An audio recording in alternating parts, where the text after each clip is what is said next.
Welcome to Offensive, where we talk about good teams and bad teams, and we'll let you figure out which one is which. No idea.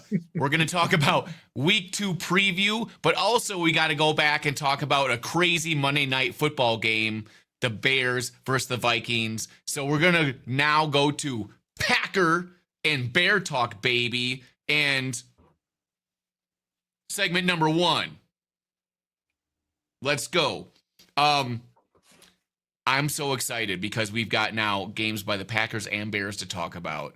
Monday Night Football, Bears versus the Vikings, and we had the Packers versus the Lions, and then also the Packers versus the Washington Redskins. Okay, guys? So let's go to Chief first. Chief, I'm not sure what have we decided. Who's the good and who's the bad team here? One of the teams is 2-0, and the other one might still be looking for a quarterback, I got to say. But on the bright side, we got the coach.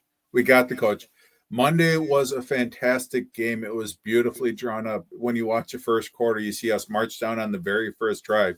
You see Caleb Williams be the first Bears quarterback to ever start 10 for 10, and yet finish the game at 60% completion percentage. But it was the exact opposite of what we used to see with Justin Fields. Justin Fields would start strong in the first quarter, and statistically, his accuracy, his yards per attempt, and his rushing went down every quarter from the first through the fourth. Caleb at least got to start off hot. Last year, he couldn't get anything started in the first half, so that was promising. And then, unfortunately, his accuracy, it tailed off. But we looked fantastic in the beginning. And it's nice that you can say the accuracy tailed off because we saw the wide receivers were open.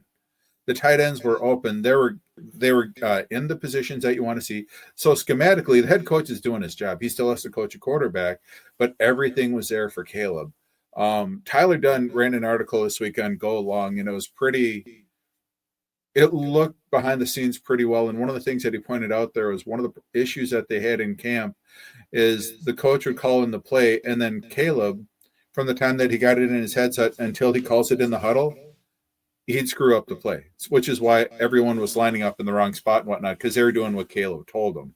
So his processing power might not be there, unfortunately. He might have had all of the athletic gifts in the world good enough for college. Now, hopefully it's something that the coach, and I believe in our offensive coordinator who we hired, he was another lives, breathe football. Hopefully they're able to get to Caleb. He's still young. It's still time to get to him. But, yeah, it's just mental mistakes like that where you hear it here. If you're the worst person at playing telephone, your team is kind of screwed. But at least the wide receivers who were there, the run scheme wasn't really that effective. But he was effective at running and rushing. You couldn't tackle him. He's a strong man. He looked a little more fluid, and he kept his hips open. So when he was scrambling, you could see he's moving, but he was never taking himself out of throwing position. So he still had that option. So there's a lot of good. There's, a little bit of bad, but all in all, and our defense, they looked like you're supposed to look against a rookie quarterback. They looked solid and whatnot.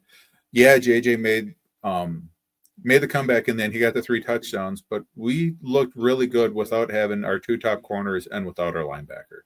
So, Dave, let me jump in here because, I think like the Bears, you need some work. There's a lot of echo on your microphone right now. Okay. Yeah, big time. I don't know if Hype can hear it, but I'm definitely hearing it. I'm hearing A it. little bit. Okay. Well, Dave, you do a Ben Johnson and try to fix that right now. So here's the thing I noticed. JJ didn't seem like he knew where he was like the first couple of quarters. So I don't know if that's the Bears defense as much as it is JJ just didn't know. And then when he started to kind of figure it out, I wouldn't say he was torching him, but the run game really got going. And then he made a couple good plays while Caleb missed some really open wide receivers. And By like 10 yards.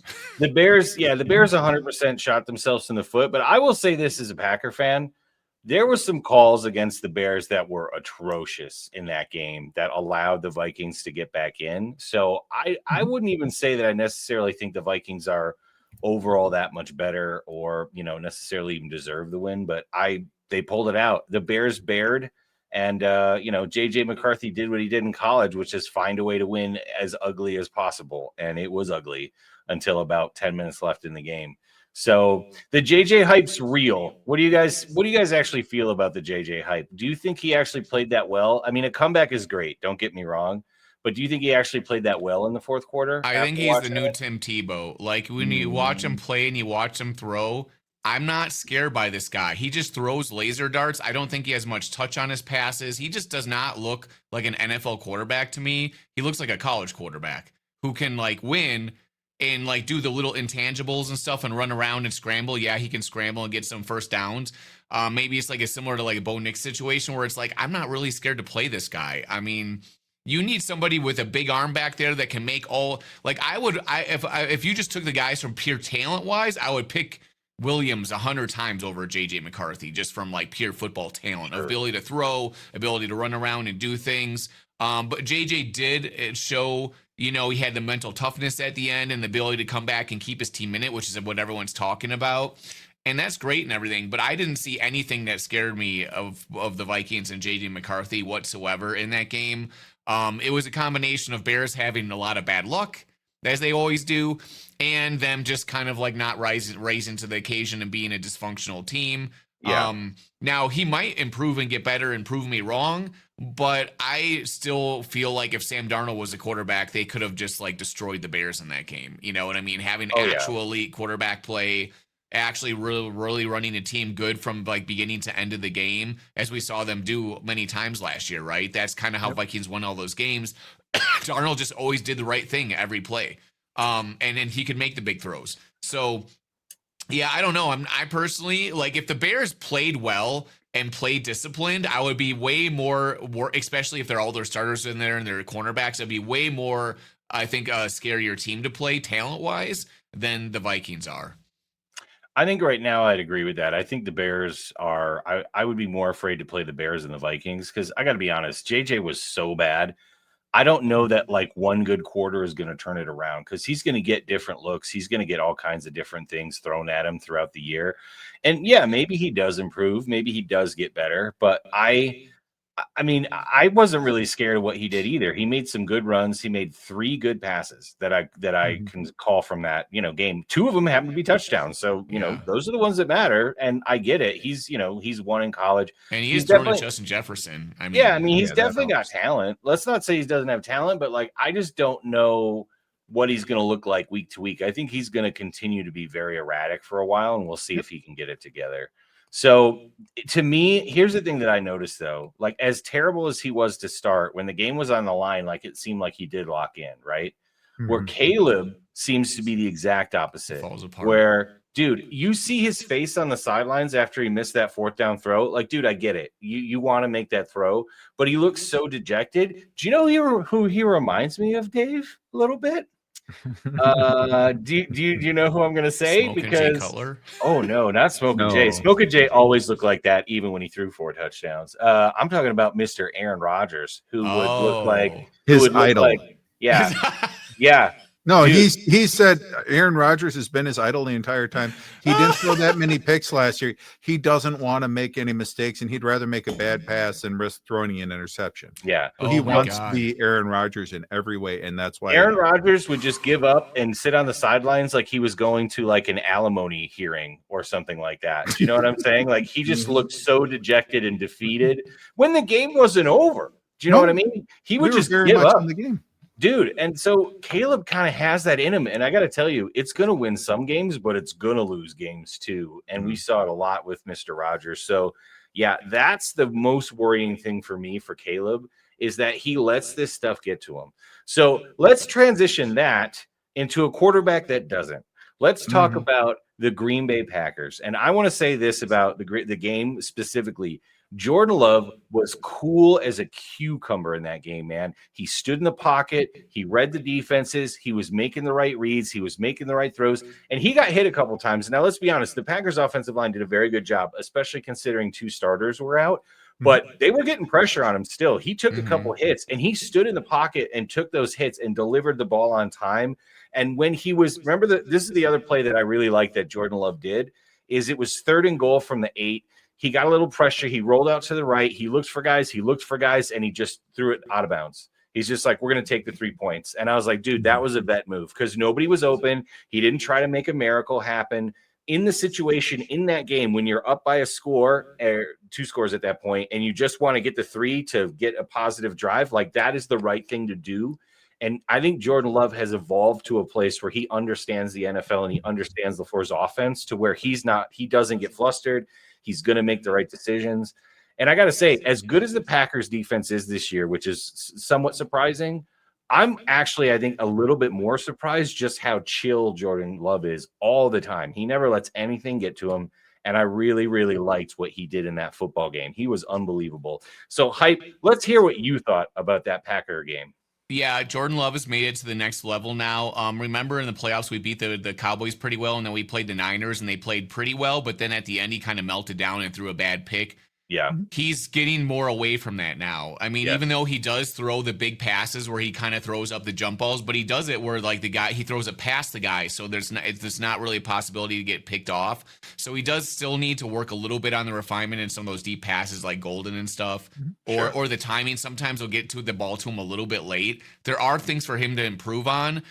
But the thing is that, like, people started calling him a game manager against the Lions, and I was like, he's not really a game manager, but good. That means that you're, like, making good decisions. You're not doing things to hurt your team, and when your team's playing well and your defense is playing well, sure, I will take Jordan Love game manager all day. He still is going to throw the ball, like, 5-6 times down the field, you know, and even that pass to Reed that was called back because of a penalty, if that was a real touchdown, that would be on all over SportsCenter, all over the place. A great pass right deep. So Jordan Love, like 50% of the time, will make an amazing throw. 50% of the time, he won't.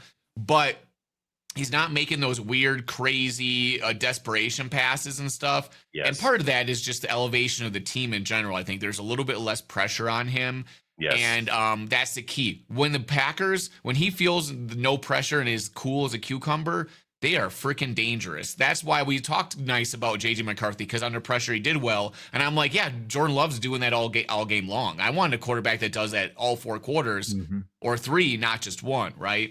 Yep. So that makes me automatically put the Packers in Super Bowl contention, because once it gets to late season in the playoffs, if you start making mistakes like we saw Caleb do with the Bears and stuff in a playoff game, you're toast, because you're playing good teams with good defenses, and the pressure is just going to keep mounting. So that's the next step we've looked for Jordan Love to take. And so far, he's showing that he's taken that step. There can always be, you know, it's a long season and everything. But if I was a betting man right now, sometimes, you know, I might do a little bit of that. I would put money on the Packers to make it to the Super Bowl this year, just because he's now reached that level of like a confident quarterback. One thing I like that Micah Parsons said is, if you score 20, we're going to win. And that's legit. And one thing we had talked about a couple of weeks ago is they built their defense. I know everyone was screaming for them to get cornerbacks. I said, no, you all have safeties. You all have fast linebackers. Now you got that pass rush out there to where you can play zone. And one of the things that the Bears, we made it to the Super Bowl playing cover 2. Which is a lot of zone. We had the nice thing that you guys have with Hafley is with your safety combinations, you guys are able to jump from cover 2, cover 3, cover 4. Every play you're sliding back and forth, because we got picked apart by an elite quarterback, Peyton Manning, because he knows, okay, it's cover 2. I know where the pockets are going to be. You guys have the versatility to where you can shift your zone on every play. You don't need elite corners, but with that pass rush, you can get pressure with just 4. And then you got that speed at safety. You got that speed at linebacker that makes Green Bay's defense really interesting. Like you said, who's your cornerback who used to be a safety? Keyshawn Nixon. Yeah, so he knows how to play zone. He did awesome last night. Yeah, it looks really promising. He had 5 pass defenses, dude, which is like elite level in the game. These two know. I've been talking Keyshawn Nixon smack for like a year and a half now, and like I just didn't want him on the team. I was like, he cannot cover anybody. He can't play man, but he can't play man. He can play zone. So, dude, he had a game last night. Props to Keyshawn Nixon. That's your best game of your career so far. You did a great job covering your zone and covering your guy on the pass. Great job. Here's the other thing too on that, Dave, is that what Hafley has been running a lot is 2 linebackers and Javon Bullard. So the 2 linebackers and Javon Bullard, you got Edgerrin Cooper, who might be the most athletic middle linebacker in the NFL. And then you got Quay Walker, who's also an extremely elite athlete. And then you've got Javon Bullard, who was a cornerback, who can be a safety, who can tackle like a linebacker. So basically, you've got 3 elite tacklers right there that run very fast to the ball. And if you watched last night or 2 nights ago, last night, when Jane Daniels got out of the pocket, Bullard was there. Quay was not there. only that, he can Like, shed blockers. Like he just goes right by blockers, and he just knows how to get to the guy. Bullard is a fantastic tackler. I was really impressed with his tackling last night, and I think that's the biggest thing. All these passes, because the pass rush is so good, the quarterbacks are throwing it 2, 3, 4 yards, and then those 3 guys are just hunting. They're just hunting the ball carrier. They're hunting the receiver. Our yards allowed after catch was insanely low again for 2 weeks in a row. They are not running after they catch the ball. The one play they had, it was the Ertz play, and Quay missed the tackle. Ertz made a good play, and he got about 15 yards on it.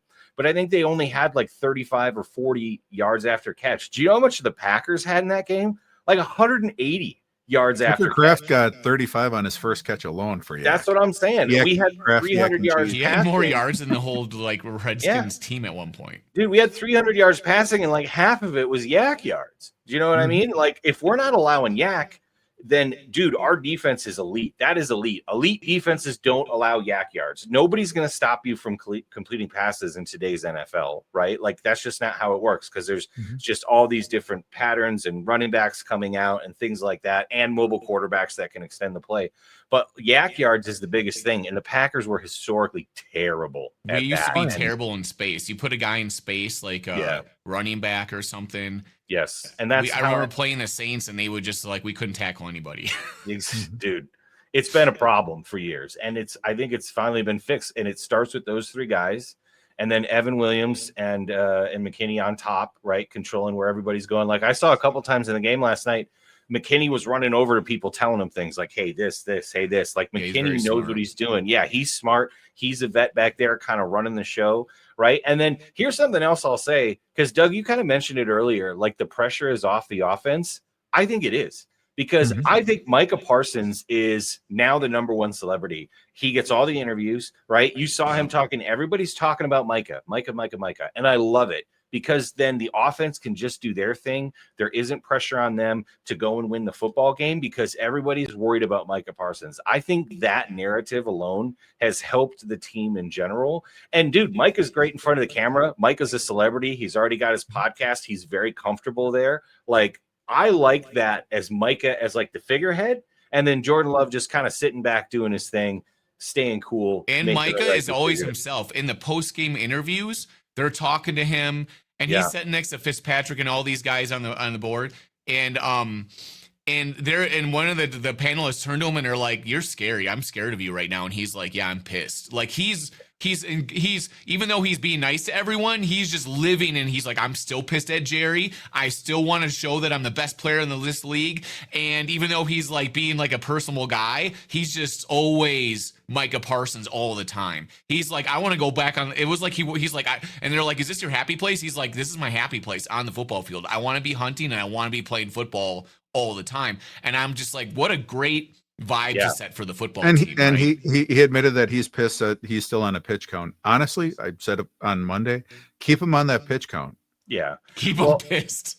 You're keeping hungry, and you're keeping him fresh. You got him for 21 games. You didn't get him for 17 games. Well, yeah, exactly. So no, I like everything we had to say. That Packers Commanders game, the score did not give it justice. The Packers absolutely demolished. There's one thing about the game, guys, that really flipped the switch for me about that.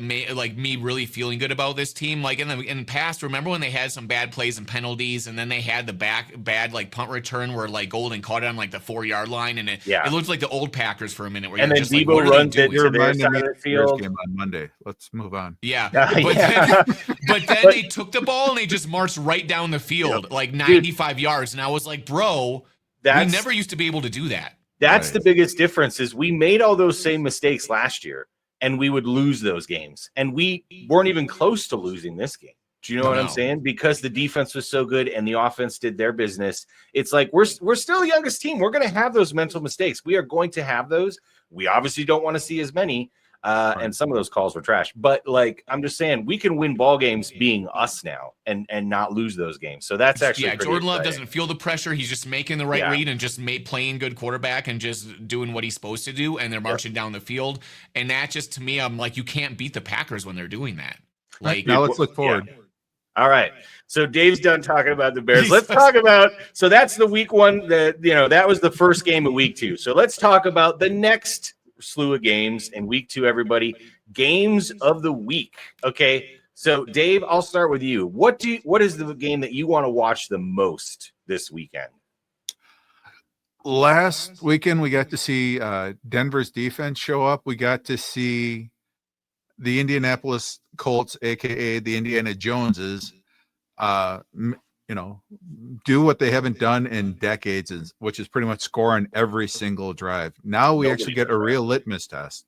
They actually like to play a real NFL team, not a JV team coached by the clown in class. I'd love to have him as an offensive coordinator, but now you get to see what do the Colts do when Denver comes to town. I think it's going to be really interesting.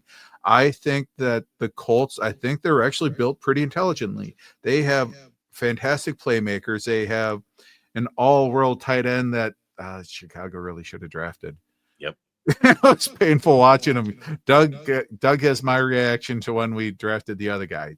The other guy might be good, but you got a man there at tight end in Indiana now. And yeah, Daniel Jones, he looked good a couple of years ago. Why he didn't look good in New York is he never had an offensive line. They never had anyone to throw to. And he's a scrambling quarterback. And they have a slightly better line than what he had in New York. They had Saquon, but I don't think that they ever really had the wide receivers for him that he has in the Colts. He's still not going to be, top 15. Yeah. All he has to be is middle of the road, but it's going to be real tough against that Denver defense. You got those corners, you got that D line. The Denver offense, they look pretty terrible. And I think that the Colts defense, I think that they got some interesting pieces in there. I think that they have some good pass rush up there. They got some free agent acquisitions. All in all, they look good against the Dolphins. Dolphins didn't score until the fourth quarter, really. So I think that'll be a really interesting game just to see, just for a litmus test, what are these two teams actually. I'm interested in that too, but I honestly think the Dolphins dysfunction is more cause for the Colts success than anything else. I think the Dolphins are just toast, and I think the Denver is going to roll them. Now, if Indianapolis wins this game or stays really close, then I'll start to pay attention. But I feel like that Dolphins game was just kind of like one of those crazy things. Like you said, They scored on every drive. That doesn't even happen with the best offenses in the NFL. No. Do you know what I mean? So there was something else to that game, and I think it might be Dolphins. Yeah, I'm not saying the Colts are a great team, but I just think it'd be interesting to see, are they middle of the pack? It's a good test. It'd be an improvement. I totally agree. I totally agree, because I have no faith in the Colts whatsoever. But if they keep it close or beat Denver, then I'll be like, you know what? Okay, maybe I was wrong. I do. Colts, right? I've got faith in the Colts. I think they're going to beat the Broncos this weekend. What? Live in Denver country. I live in Denver, and I listen to Denver radio every morning. And they are talking like they're going to win the Super Bowl. Sean Payton's a genius. Now, they are very balanced, where they'll be like, he's also a maniacal genius. He's kind of an asshole and stuff, right?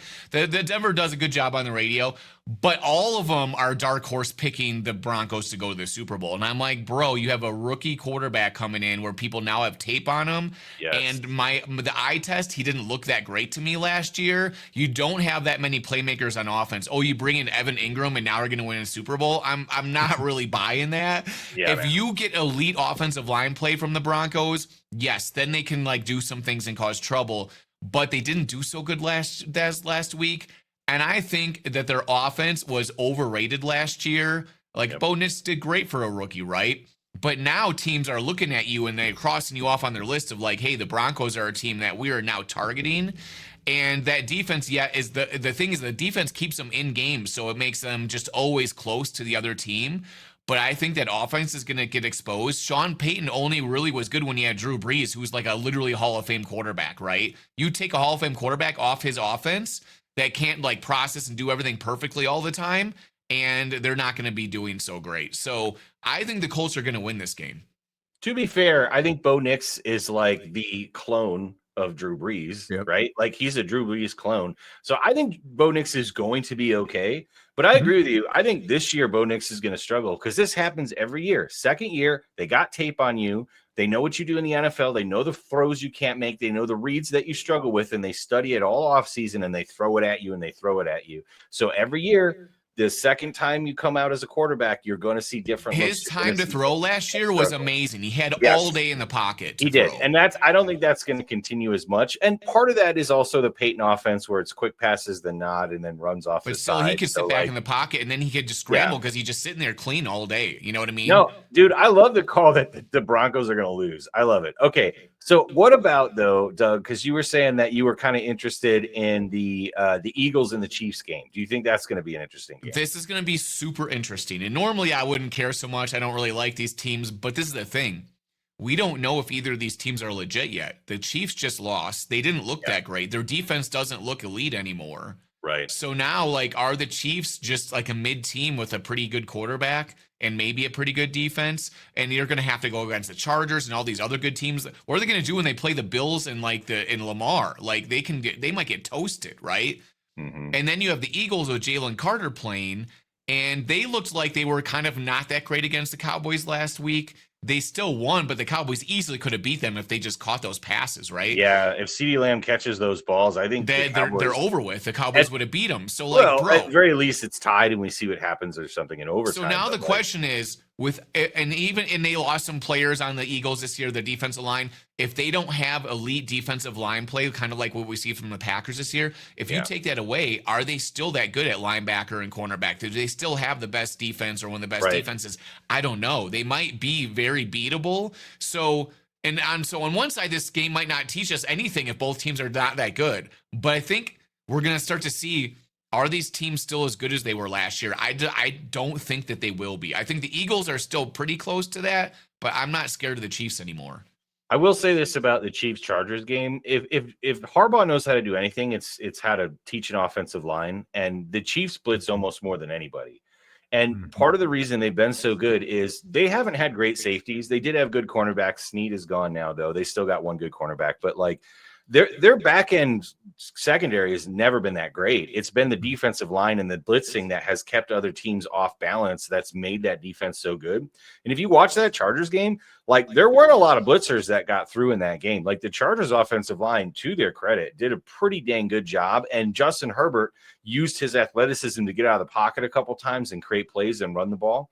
So I think the Chiefs got exposed in the sense that, like, they couldn't get a pass rush. And when you can't get a pass rush, you look like the Packers defense 2 years ago. Do you know what I mean? So, like, we know what that looks like. So, yeah, I think the Eagles offensive line is going to also negate it, just like it did in the Super Bowl. Do you know what I mean? And I think the Eagles might roll them. Now, does that mean I think the Chiefs are no good? No, that doesn't mean that. I mean, they played a divisional opponent who knows how to beat them, and they're going to play the Eagles who knows how to beat them. So if the Chiefs are 0-2, I'm going to celebrate, but I still think they're making the playoffs. Like, I still think the Chiefs are making the playoffs. Yeah. So it'll just be fun to see them lose at home. Yeah, it would be nice to see the Chiefs 0-2. I will say that, but, like, we'll see how the game goes because they could turn it on. You never know because the Eagles, like you said, didn't look that great on week 1 either. And if the Chiefs somehow are able to win this game, it's probably because their defensive line can get to Jalen Hurts, and it might give a blueprint for other teams to beat the Eagles because we just saw the Packers beat Jaden Daniels and pretty much shut him down completely. Hurts in that offensive line is different than Jaden. That's why I'm saying. Yeah, like, the Eagles Hurts don't get rattled. You're talking about you can never tell if he threw a pick or if he threw a touchdown. He goes down, sits down. He's the same man every play. That's like the next level. Like, the Eagles are another level above the Commanders. And the Eagles are a power run team. Let's be awesome. Even though Jalen and Saquon are very athletic, they're both powerful runners, right? So, like, they have a different kind of running game than the Commanders definitely do. That's for sure. Because as good as Jaden Daniels is, power is not his jam. Do you know what I'm saying? It's like athleticism and things like that. Where, like, yeah, the Eagles use power to run you over, and we'll see how that goes against that Chiefs D line. But it did not go well for the Chiefs in the Super Bowl. They got absolutely destroyed. So, all right, so let's go on to the next game. And Dave didn't want to talk about what I want to talk about. Let's talk Lions and Bears because this is huge. whoever goes 0-2 is going to start burning things. I can tell you that right now, right? And it's also the return of Ben Johnson to Detroit. Like, that's massive. Is Ben Johnson going to rip him apart because he knows everything about him? He might. Is Caleb going to lay an egg? Is Detroit going to be mad that they look terrible in week 1 and bite somebody's kneecap off? Like, what's going to happen? I'm really excited about this game, and I do think it's going to be a close game because I do think, Dave, despite the Bears falling apart, that even though Caleb is the same quarterback, and FYI, folks, he's been the same quarterback for 3 years. His last year at USC was exactly the same. He's done the same thing. Caleb is what he is. Maybe Ben Johnson can fix that, but it's going to take a while. Don't just expect him to fix it week 1. Me and Dave said this before, 8-9. By week 8 or 9, if Caleb's exactly the same, you're stuck. If he's made some improvements, then he's got potential. But my point is this, is that Ben Johnson's still going to write up some crazy stuff. And he's going to know how to mess with that team. And I think the Bears could sneak a win in Detroit. I think they could do it. I think the Bears could go in and Detroit could be 0-2 and they could be absolutely flipping out, right? Like, I don't think Detroit is like the Chiefs. I think if Detroit starts 0-2, there is a good chance they miss the playoffs this year because their schedule is brutal, right? Oh, yeah. And their offensive line is not what it used to be. And we all talked about it when we watched the game against the Packers. Like, when Jared Goff is under pressure, he is a completely different quarterback. So I think this is a huge game. I think it is a must win. And that's silly to say in week 2, but I think this is a must win for Detroit, not just because they have to beat Ben Johnson, but because if they go 0-2 and 0-2 in the division, that's huge. That's huge. I think it's more detrimental to them than it is to the Bears. Because let's be honest, the offseason champs talk like they're going to win 11 games, but they always win 7 or 8, right? We know that. Dave knows that. Like, the Bears can still win 5 to 7. Last year was this many. I know. Well, you guys also had that 10-game losing streak, which was pretty crazy. Can 4 of those be the Lions and the Vikings games? Okay. I mean, maybe. This is how many games the Packers lost in division. Just Ben Johnson Ben Johnson's not going to be judged. If the Bears win 5 or 6 games, I don't think people are going to freak out about Ben Johnson. Okay, I don't think they are. I think they're going to give him another year. Right now, if the Lions win 6 or 7 games, then it's all going to be like, was Dan Campbell actually the reason the Lions were any good? Right? Was it the coordinators? Was it Dan Campbell? Are they no good anymore because they don't have that dominant offensive line? There's going to be all these questions. So, like, I think the Lions have a lot to play for. The way that their ownership in the front office is structured is they're letting the GM and Dan Campbell make all the decisions. And I think that it's going to be like Sirianni had after he lost his coordinators. Even if they took a step back, I don't think that he has anything to worry about. I think that Spielman is there and he has all of the belief in them. And they got talent. I really believe in the talent. And one of the things that you could see, the Packers defense was amazing. They flew all over the place. One of the things that Ben Johnson is great at is finding all of those quick passes, quick openings inside of his zone and whatnot. So a lot of his passes are before the chains, which is what Detroit tried to do against Green Bay. Unfortunately, with his the guy who followed him, he doesn't quite have the scheming down necessarily. So he didn't really know, okay, I want to run this play and then this play to ensure that I have this gap here or there. So Johnny Morton, he's still learning on the fly. It's finally his turn to call the shots.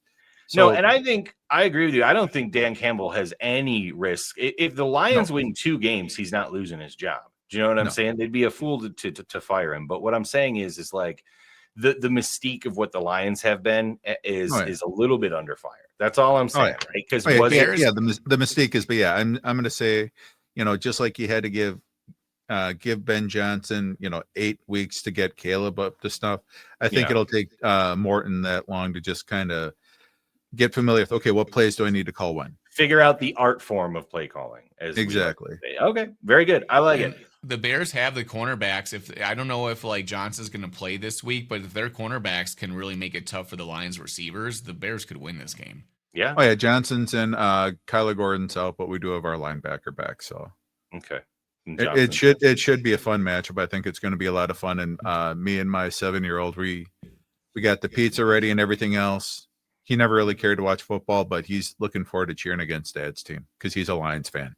Oh, he's I a have- Lions fan. Oh, I boy. have yeah. one Wait, question for you. so there's a Lions fan, a Vikings fan, and a Bears fan in your house? Yeah, that's crazy. Yes. So your youngest has to be a Packer fan now, right? That's gonna happen. Purple is her favorite color. Oh, Uh-oh. dang it, Vikings. Two Vikings All right, fans. fair enough. Fair enough. I got one No, question for we were she instructed us that me and him had to sit on the love seat because he was cheering for dad's team, while mom and the oldest and Millie were they got the big couch because there's 3 of them.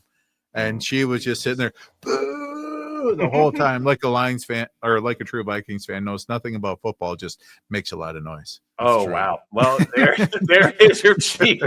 All right, let's move on to our next segment. This is run by Chief. We have got Fantasy Forward. Chief, bring us in. What do we got this week? Well, for this one, we're just kind of looking to see who's somebody that may have been cut after week 1 by a manager who tried to find someone else. Just sort of a waiver wire pickup. What do you want for your fantasy? You need to fill a slot. Maybe somebody dropped a deuce. Maybe you picked up a young running back from the Steelers and they didn't show up. So who's somebody that you can come in, fill the slot on your fantasy team? And for this one, do you have anything in mind, Derek? I Or do. Nectar? I do have something in mind, and it's weird, but I think it's a good play. Okay, because I guarantee they're out there. If you have a really bad matchup with your defense this week and you're looking for a defense to pick up, you may not believe I'm going to say this, but get the New Orleans Saints. They're playing the Vikings, okay? And this and here they could give up 30 points. Does it matter? JJ's going to give them the ball. Now, he threw a pick 6 last week. He's going to make mistakes. I'm telling you, there's going to be turnovers. And that in fantasy for defense is by far the biggest thing you can do to get points is turnovers, sacks, and touchdowns if you get lucky. And I'm telling you, if you got a bad matchup, go for the defense that's playing a guy who's just starting out in the league, who's shown already that he and makes threw a some pick mistakes. 6. Yeah, man. Like, go pick up the Saints. It's worth a waiver. I was thinking about doing it myself, but I've got a good matchup with the Rams this week, I feel like. So I'm going to keep my Rams defense. But just saying, they're probably out there in all your fantasy leagues. Maybe think about picking up the I Saints. think JJ McCarthy had like negative net yards in the game against the Bears when you combine all the sacks. Until the fourth quarter, right? And then No, I mean for the whole game, because if you combine like the times he got sacked, the pick 6, and the yards that are returned, all of them together, I think he had negative net yards. if you include the pick 6, then you are Yes. correct. Yes, that is sure. true. Yeah, That's why I'm saying So- that's a good play. yeah. So throwing it out there, the Saints guys. I like it. Dougie, do you have anything interesting to offer? Yeah, right now, we were so super smart to draft Brock Bowers really high on our on our fantasy team with Tom Grassi. At Because 3.1? he's a generational talent at tight end. Great guy, right? But there's also the backup tight end for Michael Myers. Mayer for the Raiders, Yeah. so he might be a good pickup this week, and he gets a lot of playing time. They put him on the field a lot, especially when Brock Bowers is so good. Probably because he's a little bit more of like a blocking guy, but he's pretty good too. Well, he is a 2nd-round draft pick, wasn't he? Yeah, and he's actually pretty talented. And he got Brandon Strange from the Jacksonville Jaguars. from Jacksonville, but also Jonnu Smith from the Steelers. Now, traditionally, like Rodgers doesn't throw to tight ends, but all of a sudden he's decided I'm going to throw it to everybody on the field, and Jonnu Smith got a touchdown last game. So I don't know if this is like the renaissance of Aaron Rodgers, but Jonnu Smith could be a good pickup in tight end fantasy. He might be tight end number 1 by the end of the year if Rodgers is going to keep playing like this. Well, All it's not just Rodgers. It's Arthur Smith cannot live without Jonnu Smith. He had him He loved back in Jonnu Tennessee. Dude, He went down to Atlanta and he said, "Kyle Pitts, kiss my ass. I got Jonnu." So Dude, He I might think be Jonnu- whispering in his ear at night, Rodgers, throw it to Jonnu. No, Oh, yeah. Arthur Smith lives in like Jonnu's guest house. Like that's just that's just their relationship. Like they are like attached at the hip. He loves So as Jonnu. long as Rodgers is happy, Jonnu Smith's probably tight end 1 in the entire league. But once Rodgers gets mad, it's probably tight end 0. No points. but I also think part of it is, Arthur is always run. Yeah. But I think he was okay with Rodgers audibling out of everything so he could throw, just so long as half or a third of the passes went to Go Jonnu. to Jonnu Smith. That's right. Dude, and I gotta say, Rodgers played great, but man, that Jets defense looked terrible. Like, I don't know what Aaron Glenn was running, but there was wide open dudes all over the place in that game. And like Rodgers, now to be fair, Pittsburgh got lucky. They won that game. There was a turnover, and then they kicked a 60-plus yard field goal to win it. But their offense looked pretty good, and the Jets' defense did not. So I feel like that's more of a one-off. I don't think the Pittsburgh They got out offense, schemed in that one game. Yeah, I don't think. And dude, let's be honest. Rodgers kind of runs on spite. He kind of Oh, does. yeah. That's true, how he does. he operates, and he hates the Jets, and he always beats, our former Bear quarterback, Justin Fields. So, like, I think it was maybe just in the cards that Rodgers was going to do well that game. I got to see it again against Seattle, who I think has a good defense. Not great yet. He also will hate Seattle too with all those games that they beat us and stuff. He might have a little bit of spite. Yeah, I don't know them. if it's as much spite because all those people are gone. All those people are gone, but we'll see. I mean, like I said, I predicted him to beat us. Like I predicted us, like the Steelers, to beat the Packers. We need a spite meter for Rodgers. Like, Yeah. how high is his spite meter? I think it might go Jets 1, Packers 2. I think he's got a lot of spite for the Jets. Oh, and yeah. Aaron Glenn. So he's pretty happy he got that. What about you, Dave? What was yours? For me, holy cow, all my displays are turning off. Can you all still see me? Yeah. Okay, well, that's all good. For me, Rodgers I think heard us. He's messing with us. Yeah, Aaron Rodgers Right? Yeah, dude. for me, it goes back to the game of the week that Yud called earlier with the Eagles and the Chiefs. I think it's going to be a lot like the Super Bowls, where I think that the Chiefs are just going to get thrown around, and then you're going to see a lot of garbage time yards to either Juju Smith-Schuster, who went 5 of 5 this last week, or to Hollywood Brown, who went 10 of 15 or 10 of 16 receptions. Because if you remember in the Super Bowl in the second half, Xavier Worthy ripped off 2 touchdowns, got a lot of long bombs and whatnot. Mhm. Yeah. I think it's going to be a lot of the same. So I know Juju should probably be out there. He got picked up in one of the waivers in one of my leagues. Hollywood, he might not be there, but it's at least worth a look because I think they're going to be playing from behind. I think it's going to be garbage points. Jay Cutler thrived in those back in the day. Yeah, I was going to say, even if get Hollywood anyway, because Rice is going to be out for 6 more games. If Hollywood's there, get him, even if it isn't for this week. Play him for the next 5 and drop him if you want. Because and just pray that he goes nowhere near Kelsey on the field. Yeah. He'd be knocking Right. wide receivers out like it ain't nothing.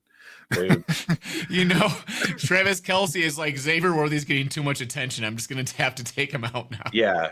Mm-hmm. Maybe Xavier said something bad about Taylor. He's like, Beyonce should have won that Grammy. And then Taylor's like, oh, what? I'm going to take you out, son. Yeah.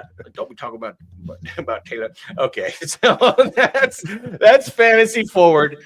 Moving on to our final one. Hype, what is our last topic of the week? What do we got? Well, we got a little cultural rankum here for dysfunctional franchises. And so, especially after week 1, when we see a lot of dysfunction happening early in the season, it's really fun to talk about this. So we have a whole little graphic here where we can show you what our favorite top 5 dysfunctional franchises are. Yeah. So we've got a ranking system of Browns, who have this history of Deshaun Watson drafting 8 quarterbacks in the draft, the owner saying we don't even want to draft Shedeur Sanders. A lot of dysfunction going on around there. They even tried to grab a bunch of Packers guys years ago to try to fix their dysfunction. A lot of those guys are gone now. We got the Cowboys and Jerry Jones, who has tons of dysfunction and just does whatever he feels like doing. The Dolphins, who are terrible too. So we have this list of top 5 guys. Do you guys want to maybe talk about these teams and figure out which of these teams right now really looks like the most dysfunctional team in the NFL? Or maybe someone overtakes the Browns, possibly. Yeah. Right? Could the Can Cowboys someone do it? overtake the Browns? Because Jerry's on a roll. You know Can what the I'm Dolphins saying? overtake the Browns? They might not Dude. even have anyone left on their team after the next game. Dude, That's the big one. Can I just say, Mike McDaniels is my favorite coach in the NFL. He's so entertaining. I know he's going to lose his job. Please, somebody hire him and put a mic in front of him because he's the best. But yeah, he's going to lose his job. The Dolphins look like they're absolutely toast. Now, to be fair, let's kind of compartmentalize that. That's the top 5 right now, as we see it right now. Yep. And then it's weighted kind of over the last 25 years. Right now, here's our top 5, but we kind of have to take in history to kind of move guys up, which is, I think, maybe why the Cowboys is still ahead of the Dolphins right now. The Dolphins right now are an absolute mess, but I think the Cowboys, are a little bit more erratically a mess. And then you got the Bears, of course, who are on the up, but still an absolute mess, and the Saints. So, Dave, tell us, because Dave was more about putting the Bears on this list than me and Doug were. So, like, Dave, Chief, tell me why you think they should be on this list. Again, I alluded to it earlier. Tyler Dunn had a really good behind the scenes where he talked to a lot of GMs. He talked to a lot of guys, insiders, people inside of the locker room, just to see what's going on with the organization. And they found out that the general manager, he's fantastic at kissing ass. He's never proven that he can scout anyone. If you want a general manager, you should at least have proven, in your time that, I can pick this guy out and that guy, and this guy's going to be great. He turns out to be great. In his time at Kansas City, he never proved that he could be a scout, that he could do anything. He got promoted simply because he was a drinking buddy, like kind of like Mike McCarthy, except Mike McCarthy is, actually knows how to call an offense. But he went to Jerry Jones and they had a drink and they had a good old time. And Jerry's like, "You're my guy." Yeah. And so that's kind of how Ryan Poles, that's how his career has gone. And it sounds like he's wonderful to the people above him in an organization, and he's crappy to anyone below him. And they even talk about the whole situation when he had everyone in his office and they're looking at tape for Caleb Williams and all of the other quarterbacks. When it came time to look at Drake May, all he showed were clips of Drake May struggling. So he said, "Oh yeah, this guy's a joke," and he's laughing about a potential somebody who could draft, and he was only showing bad clips and whatnot. And then one of the guys actually had the stones to speak up and said, "Hey, would you mind showing another game?" And all of a sudden, they see Drake May making NFL passes and whatnot, and the whole room went quiet because he could no longer play his bully ball and whatnot. Anytime Drake May did make a bad pass, then he jumped on. He's like, "Oh man, that guy sucks." And they did the same thing, and he didn't even dare to show Jaden Daniels tape. Wow. Seriously? Wow. Seriously. Wow. Just because he's like, "No, that man, no, he ain't worth our time." And then Caleb, and they only showed highlights for Caleb Williams. See, that's not scouting. And No. dude, if you look at the draft last year too, taking Colson Loveland, taking Burden, like, you don't need those guys. You have a bunch of holes on your team. You went for like big name guys. Like, well, that like, go ahead. The Loveland is a question mark as to who the hell drafted him, but it does sound like part of the conversation was also that they realized that Ben Johnson is now calling the shots. True. This is no longer Poles. Poles had the decision to either, and this is the same situation that the general manager for the Jaguars had when they brought in Duval to interview with the Jags to be the head coach. He talked to the owner, he talked to the GM, and he came in, and we now know that he said, "Hey, I want to take a wide receiver with the first pick." And the GM's like, "No, everyone says that we have to go with this athlete, the D tackle out of Michigan." So Duval said, "Okay, I'm going back to Tampa Bay." So the GM was fired. So basically, it sounds like Ryan Poles was probably given that sort of an ultimatum. They're like, "Okay, you bring in this coach. He's the guy. You make him the guy. He calls all the shots. You get to keep your job. Otherwise, your ass is gone." Wow. Interesting. So, because historically, the Bears never would have taken anyone with the track record of all of being the head case that Luther Burden is. The ownership we didn't draft Jalen Carter because we knew he was a head case. We knew we don't want bad people. We don't want that image. That's one of the nice things, the only good thing that the McCaskies have done is they try to keep dicks out of there. We made some issues, lapses once in a while, but they made sure that we didn't take character flaws. So for them to now say, "Okay, we're going to take Luther Burden this high in the second," that shows that this is Ben Johnson calling the shots. He's now overstepping Ryan Poles, and he's now overstepping McCaskey. Oh, so he wants his guys because he's going to throw with his. So he has all the authority. No head coach has ever had the power like this since Dave Wannstedt. Ooh. Wow. Fortunately, I actually believe in Ben Johnson. I believe he has a track record.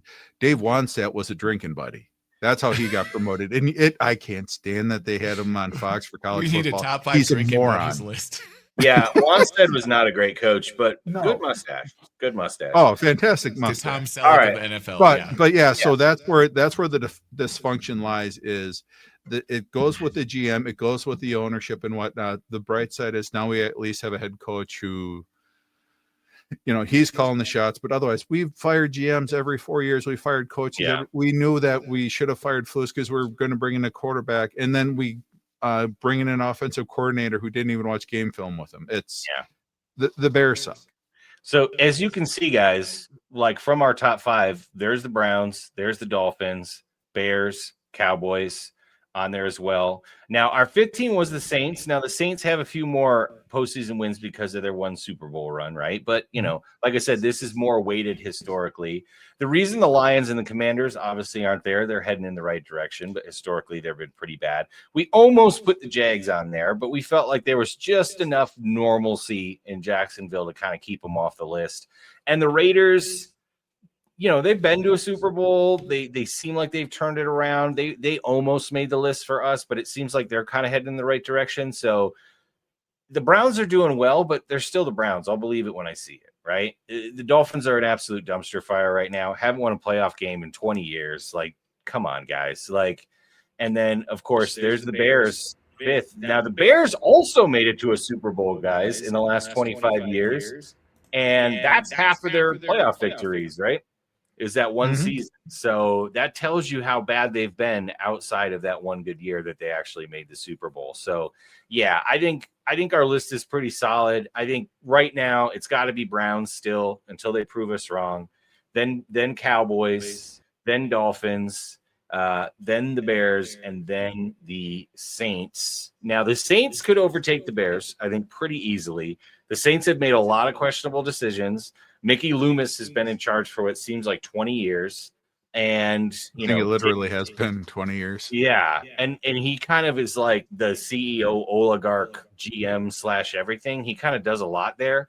And I just don't think he's been drafting very well. And we were talking about it earlier. Like, that contract for Derek Carr was an absolutely horrendous idea. Their cap hit the last 4 years has been an absolute nightmare. Like, I don't know what he's doing. Kamara. Yeah, what are they doing?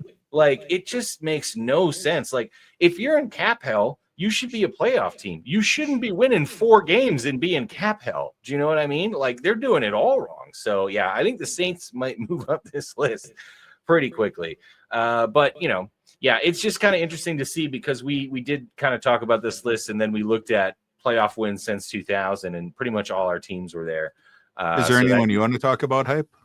Yeah, who do you think? Who do you think is going to get worse or better on this list, Doug? Can you guys hear me? Yeah, Yep. I can hear you. Can you bring up the list one more time? Yeah, well, let's see. Hold on. Right here. Boop. Oh yeah, this is that's our list. Oh, there Yep, we go. sorry. Yeah, there's a bunch of teams on here that, like, I think the Jets are something that we should think about too, because even though they've had a little bit of success, they always find a way to, like, screw it up. Like, they even found a way to, like, let Rodgers beat them this last game. And you talk to anybody on the East Coast, and all Jets fans just believe their team's going to screw up everything. In fact, they're almost most famous more than anything in their entire history of just screwing up the NFL draft. Right? Yeah. Like, that's kind of what they're just known for. Like, they're constantly passing up generational talent to pick, like, Ken O'Brien instead of Dan Marino, right? That kind of thing. Yeah. For their whole history. And they have been pretty bad lately. They had a run there in the mid, 2000s, 2010s and stuff where they were pretty good. With Rex Ryan. Yeah, and, But even then, they were kind of dysfunctional. Rex Ryan, the craziness, the zaniness and stuff. Yeah. No, the Jets almost made this list. I think as of right now today, I still think they're a little less dysfunctional than the Saints or the Bears, but it's really close. Yeah, that is a good call. The Jets are a good shout. One of the reasons why the Jets were good a couple of years ago was because their caricature name for an owner, Woody Johnson, he got promoted to be the ambassador to the UK by one of our presidents. So he had to go overseas. So he handed the reins over to his brother. Yep. And then his brother said, okay, I'm going to let the football guys make football decisions. Yeah. And all of a sudden their team started to get built up. And then somebody lost the election. So America got Woody Johnson back. And he's like, all right, I'm back, bitches. I'm at the reins. And, the dysfunction came. Who's best on Madden this year? Yeah, he lets his 16-year-old son make GM decisions. And he has a 16-year-old son. Guys, do you know how old Woody Johnson is? Just Curiosity, top of your head. I think he's like 80. Yeah. And he has a 16-year-old son. He's like 70 something. So like, I don't think this guy's decision-making process is good in a lot of things. So let alone football. Yeah. All right. So there it is. So there's our 5 most dysfunctional teams that we are looking forward to week 2. Packers are 2-0. We got a nice rest. We got 10 days for everybody to get healthy. Jaden Reed, man, sorry about your collarbone, dude. Great catch. You're going to be okay. Yeah, you're going to be okay, man. Like, let's just stay healthy. Let's get Zach Tom healthy. Let's get Banks healthy. Let's stay healthy and go beat the crap out of the most dysfunctional franchise, the Cleveland Browns. We probably just jinxed ourselves because we put them number 1. But I'm definitely looking forward to that week 3. But week 2 coming up. Yeah, I'm pretty excited. Here we go. This is where we really find out, like, who's who starting now. Week 1's a bit of a crapshoot. So this is really where it starts to show up. So I'm pretty excited. Yeah, it's where teams like are dealing with adversity. Everyone's got some injuries. Everyone's playing, now 3 or 4 different teams to measure up like who they really are. And coming into the season, I think when all of us did our predictions and stuff, and we like selected, wins and losses, there was a lot of teams that seemed very top heavy where they're obviously really good. The Chiefs, the Eagles, all this stuff, right? But now, beginning in this first couple of weeks, maybe some of that's up for debate now. Maybe things are moving around and there's going to be a lot more parity and a lot more surprises this year, which I think makes this season extremely exciting. Like, we still don't really know who's going to be the top teams. No. What if the Colts are a top team in the AFC? That would be hilarious. That would be hilarious. And like, honestly, I need the Panthers to show up this week because I picked you guys to make the playoffs. Right? Like, I thought I was We're smart, all- and you look like absolute trash week 1. So make me look smart. Don't make me look dumb. Go get me a W this week. All right, Panthers? All right. All right, I'm picking the Colts to win this week and the Bears. This is offensive. Do you guys have any crazy offensive, like just crazy takes before we go into week 2? I mean, I don't, other than I still think the Panthers are making the playoffs. I'm not giving it up yet. I'm not giving up yet. Not yet. Dave, Yeah, do I'm you stubborn. think the Bears can defeat the offensive line of the Lions? Their interior offensive line is very vulnerable right now. Do you think the Bears have a shot to win? I do. I think that with our secondary, I do think our pass rush is going to be better. It's going to be a lot of fun. I think there's going to be both teams is going to score in the 20s. It's going to be 21-27. All right. All right, you heard it here first. The Lions are going to be in last place in this And Moody's division. going to kick all of our field goals for us. Oh, God boy. damn it. I hate you, Poles. Why did Yeah. you sign him? Way to pick up Moody. Good job, buddy.